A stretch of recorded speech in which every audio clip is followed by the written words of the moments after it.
E o grande assunto de ontem foi justamente as buscas e apreensões naqueles empresários que eu já tratei aqui em vídeo, que tinha um grupo e que lá estava falando em golpe, em preferir a ditadura do que a volta do Lula e mensagens nesse sentido.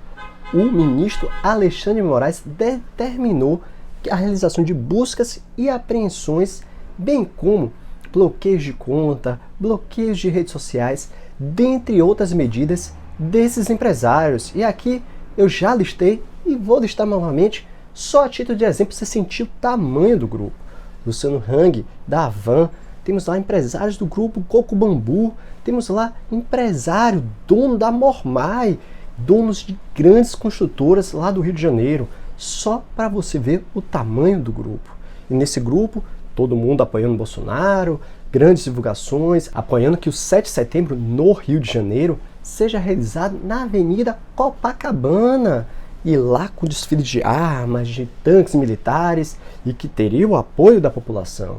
Então, na época que isso aí foi exposto pelo Grupo Metrópolis, que eu falei aqui em vídeo, eu falei que iam surgir processos com toda certeza. E falei, se há uma possibilidade de ofensa, de tentativa de ir de encontro à democracia, que tinha que ser investigado. Até porque é crime passivo até de 8 anos de prisão. Então tem que ser investigado esse ilícito penal. E não foi à toa que teve, e já teve repercussão em todos os âmbitos. Depois de serem alvos dessa operação policial, os empresários se manifestaram, falando que nunca foram a favor do golpe, de uma ditadura, que somente estavam exercendo sua liberdade de expressão e foram mal interpretados. Isso em regra, em suma, eles falaram isso. Só que 2 pessoas ficaram extremamente aborrecidas com essa operação policial com o ministro Alexandre de Moraes. A primeira, você já deve estar careca de saber, que é o presidente Bolsonaro, em que, pese não ter feito uma declaração expressa, tem no bastidor que ele ficou pé da vida. E lógico, os empresários que apoiam ele, que arrecadam votos para ele, seja nos seus meios sociais, nos seus meios de relação interpessoal, estão sendo alvos de busca e apreensão, dá uma propaganda negativa às vésperas das eleições agora. Então ele ficou puto com isso. Mas a segunda pessoa que ficou puto e aqui me chamou a atenção foi o Procurador-Geral da República, o Augusto Aras. E ele fundamentou que, a priori, ele não teria recebido qualquer notificação dessa operação. Depois que o ministro Alexandre de Moraes falou que notificou sim a PGR, a Procuradoria-Geral da República, ou seja, o órgão foi notificado, o Aras, através da PGR, soltou uma nota que, em que pese ter sido notificada às vésperas da operação, não teve tempo hábil de se manifestar.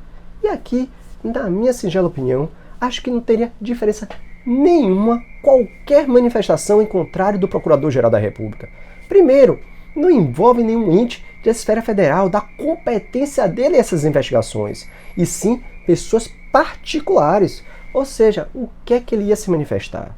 Segundo, a decisão já estava tomada e só iria constar nos autos a sua contrariedade, e ali pode consignar a qualquer momento. Então teve um real prejuízo a não manifestação dele. Mas são 2 pessoas de importância no cenário nacional que ficaram pé da vida com o ministro. E o segundo grande tema que aconteceu ontem, saindo da esfera da manhã que aconteceu essa operação, mas indo para a esfera noturna, da noite, foi a entrevista do Ciro Gomes no Jornal Nacional.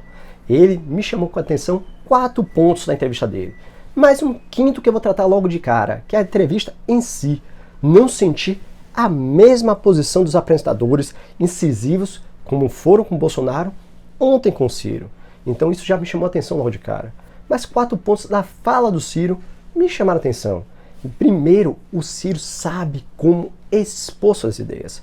Qualquer problema que é apresentado ao Ciro, ele vai lá e já tem uma solução, já tem um plano, já tem um programa de governo para isso. Isso é bom para o candidato. Ele se vende muito bem.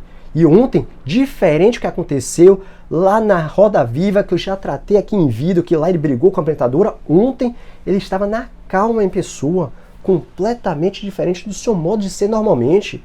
E aí soube transmitir suas ideias com parcimônia, com respeito. E aí ele transmitiu 4 planos de governo dele. Primeiro, acabar com a reeleição.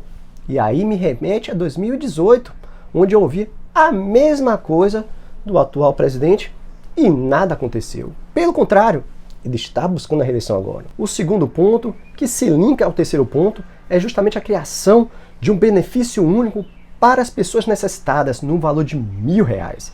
E aí, quando foi questionado como é que ele arcaria com esse benefício, porque a gente sabe que tem um teto de gasto que prevê que todo o custo que a presidência, a União vai ter, o ente federal vai ter, ele tem que já programar de onde vai tirar, de onde vai sair a receita disso. E ele falou que vai juntar os benefícios do INSS, o seguro-desemprego, o próprio Auxílio Brasil e mais, vai criar um imposto sobre grandes fortunas. Ou seja, aquelas pessoas, aqueles 58 mil brasileiros que ganham acima de não sei quantos milhões, vão pagar 50 centavos por R$100 que ele tem de grande fortuna. E aqui, a minha singela opinião, acho que sim, o imposto é válido, mas tem que ver se esse cálculo, se essa matemática fecha. O valor de R$1.000 todo mês para milhões de brasileiros, fecha você cobrando 50 centavos por R$100 de 58 mil pessoas no Brasil. E o quarto ponto, que na minha singela opinião, fenomenal, se conseguir aprovar no Congresso, que seria justamente uma lei que prevê que você, quando paga a sua dívida, você pega um empréstimo, você financia um apartamento, um carro, você cria uma dívida. Quando você paga o dobro dela, parcelada, você vai pagando. Quando somar o dobro, está extinta aquela dívida automaticamente. Ou seja, por mais que esteja mais juros, que você tenha mais parcelas a pagar, pagou o dobro, já extinguiu. Prevalecendo assim a defesa do superendividado. E aqui eu acho válido demais isso. Mas queria saber se ele vai conseguir passar isso no Congresso. E aí me remete a outro ponto da entrevista dele. Ele falou que não precisa do Congresso para governar, que vai criar uma base com governadores, com prefeitos e vai governar, quando o Congresso barrar, através de plebiscito. E aqui, na minha singela opinião, acho que é surreal isso. Surreal porque você vai criar plebiscito, que gera um gasto enorme à União. Votação gera gasto enorme à União. Sim, e você vai votar todo mês? Quem é que vai ter saco para todo mês, ou de 15 em 15 dias, ou de 2 em 2 meses, ou a cada 3 meses, e votar? As pessoas não estão tendo saco para votar de 2 em 2 anos, quiçá votar de mês em mês. Ou seja, é uma coisa que, para mim, na minha singela opinião, é surreal. É uma coisa ideal, que seria o ideal de acontecer, mas que não é tangível para acontecer no caso concreto. Então, aqui, resumo da entrevista de ontem. Não vi a postura dos apresentadores tão incisivas quanto foi com o Bolsonaro e vi o Ciro com várias ideias muito boas, mas que, na hora de botar em prática, creio, na minha singela opinião, que vai ser tangendo impossível, que não vai conseguir realmente colocar em prática em 4 anos de governo.